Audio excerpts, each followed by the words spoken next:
Next on today, it's the city of Cape Town saying it's losing millions to vandalism of electricity infrastructure. The resultant damage caused is also delaying plans to try and reduce the rolling blackouts. As they move one step forward, they go two steps back, it seems.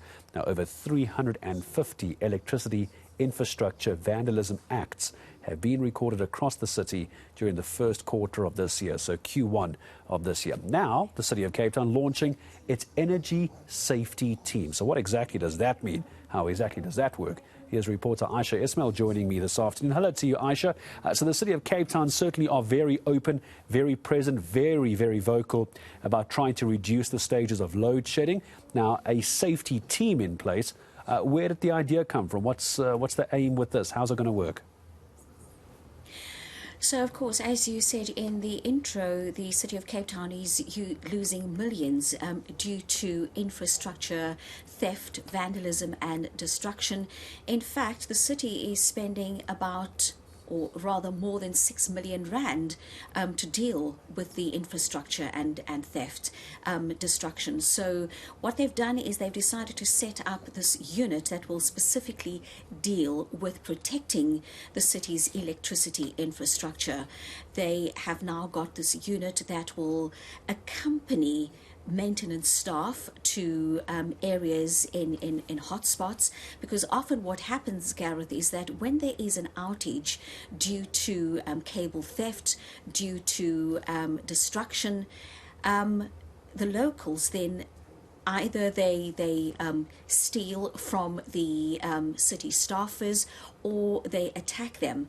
So this team, instead of now waiting for members of SAPS or law enforcement officers to accompany the city of Cape Town's maintenance workers, the energy safety team will now go along with these officers to ensure that people affected by these outages will be serviced almost immediately or as soon as they've logged a complaint.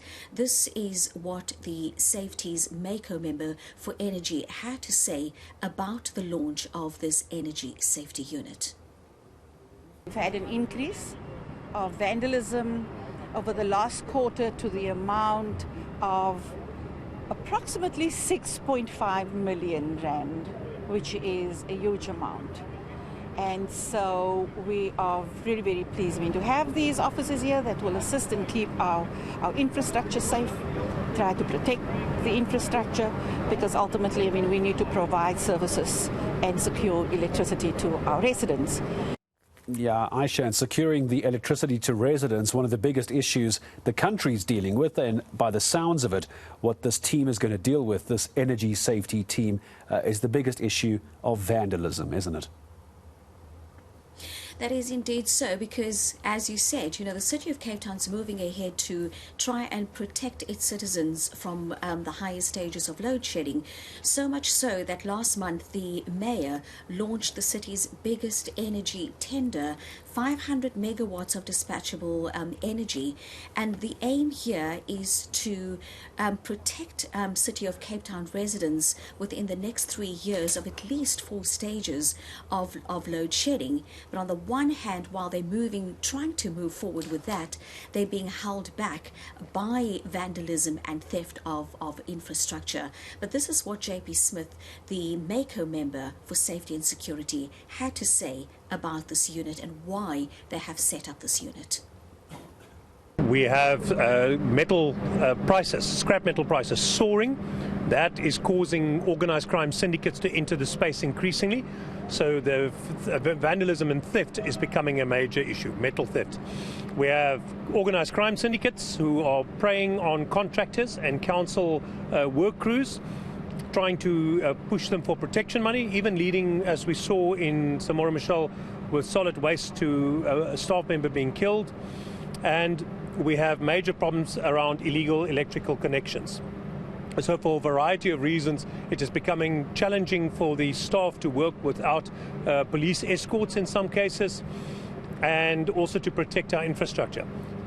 The city's Safety and Security Directorate assists electricity all the time with it, but that level of assistance has become more significant over time, and the Energy Directorate has taken the step to create dedicated resources now, these 20 officers and 2 inspectors, to help.